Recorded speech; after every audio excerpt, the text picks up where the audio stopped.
नमस्कार, बहुत स्वागत है आपका। आप देख रहे हैं किस्मत कनेक्शन और मैं हूं आपके साथ शैलेंद्र पांडे। जीवन में बहुत सारी घटनाएं हमारे घटती रहती हैं, कभी छोटी घटना, कभी बड़ी घटना। और इन घटनाओं को देखकर बहुत बार हम ये समझते हैं कि कुछ बुरा होने वाला है या कुछ अच्छा होने वाला है। ये जो सूचनाएं हैं इनको कहते हैं शकुन और अपशकुन। आज बात करेंगे शकुन और अपशकुन के बारे में और जानेंगे कि इनका मतलब क्या है, इनका मायना क्या है। बात आपके राशियों की करेंगे और आपके सवाल का जवाब भी देंगे। तो चलिए कार्यक्रम की शुरुआत करते हैं और सबसे पहले जानते हैं गुड लक। देखिए, अगर आप अपने पुराने कपड़े किसी को दान कर रहे हैं तो अपने पुराने कपड़े बिना धुले हुए किसी को मत दीजिएगा। अगर आप अपने पुराने कपड़े बिना धुले हुए किसी को देते हैं तो आपका भाग्य भी कपड़े के साथ चला जाएगा। सबसे पहले जानते हैं कि शकुन अपशकुन होता क्या है। देखिए, हमारे जीवन में घटने वाली घटनाओं के संकेत लगातार किसी रूप में मिलते रहते हैं।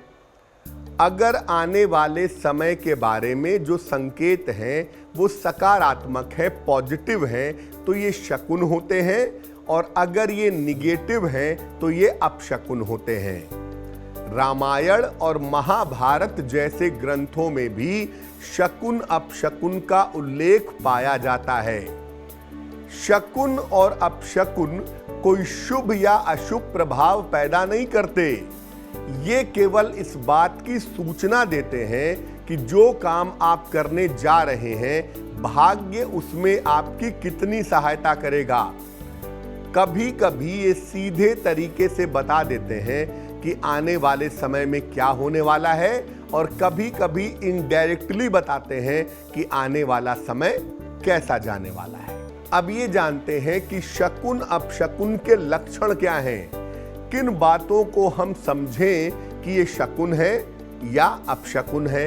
देखिए, कोई भी संकेत, कोई भी सूचना जब आकस्मिक रूप से मिले, आकस्मिक रूप से घटे, तभी शकुन या अपशकुन समझना चाहिए। अगर कोई संकेत बार बार मिलता है तो समझना चाहिए कि ये सत्य हो सकता है, ये सत्य बता रहा है। कभी कभी कुछ चीजों को हम शकुन या अपशकुन के लक्षण समझ लेते हैं, जबकि आम तौर से हर बार ऐसा नहीं होता है। ईश्वर या देवी देवताओं से संबंधित ज्यादातर जो संकेत होते हैं वो शकुन अपशकुन नहीं होते हैं। हम भावना में ऐसा समझ लेते हैं कि हमें हनुमान जी के दर्शन हो गए, हमें माँ दुर्गा के दर्शन हो गए। ज़्यादातर भावनाओं की वजह से, ज़्यादातर इमोशंस की वजह से हम ऐसा समझ लेते हैं। अब जानते हैं अलग अलग तरह के शकुन और अपशकुन के बारे में और उनके अर्थ के बारे में। अचानक दर्पण गिर जाए, अचानक मिरर गिर जाए या कांच टूट जाए तो जिस काम के लिए जा रहे हैं उसमें बाधा आ सकती है। यात्रा के समय दूध दिखाई दे या खाली बर्तन दिखाई दे तो इसका मतलब यात्रा रद्द हो सकती है या बाधा की सूचना है। शर्ट के उल्टे बटन अचानक लग जाते हैं अगर, तो ये बताता है कि लापरवाही की वजह से आपका काम रुक जाएगा। हेयर पिन, बटन या रुमाल अगर आपको मिलता है तो किसी नए संबंध की शुरुआत की ये सूचना है।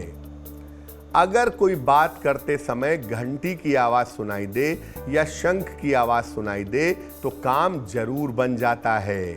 अब जान लेते हैं तुला, वृश्चिक और धनु राशि का राशिफल। अब मान लिया कि कोई अपशकुन की सूचना आपको मिल गई, कोई अपशकुन आपको दिखाई दे गया, तो उसके प्रभाव को समाप्त करने के लिए, अपशकुन के प्रभाव को नष्ट करने के लिए क्या करना चाहिए। देखिए, इच्छा शक्ति से, अपने विल पावर से और अपने विवेक से, अपने कॉन्शियसनेस से आप अपशकुन के प्रभाव को नष्ट कर सकते हैं। अगर कोई अपशकुन का संकेत मिल रहा है तो उसी समय हरि हरि या शिव शिव कहने से भी अपशकुन का प्रभाव समाप्त हो जाता है। यात्रा करने के पहले अगर अपशकुन होता है तो यात्रा को थोड़ी देर के लिए रोक देना चाहिए। अगर दर्पण या कांच टूट गया है तो उसी समय उसको कागज में लपेट करके कूड़े में डाल दें या फेंक दें। सेहत खराब होने का या कोई ऐसा अपशकुन है जो बाधा दिखा रहा है तो ऐसी दशा में पान का पत्ता चबाएं या तुलसी का पत्ता चबाएं तो बहुत अच्छा रहेगा। तो आज हमने बात की शकुन अपशकुन के बारे में। अब जान लेते हैं क्या है आज की सलाह। अगर नौकरी करने में बार बार समस्या हो रही है, नौकरी करने में बार बार दिक्कत हो रही है तो क्या करना चाहिए? सड़क पर चलते फिरते अगर कोई लोहे की चीज मिल जाए, लोहे का टुकड़ा मिल जाए तो उसे घर पर ले आइए। इस वस्तु को अच्छी तरह धो करके साफ कर लीजिए। मिट्टी के दीपक में सरसों का तेल भरिए और इस लोहे की चीज को उसमें डाल दीजिए। नौकरी से जुड़ी हुई जो भी समस्याएं हैं वो समस्याएं दूर हो जाएंगी।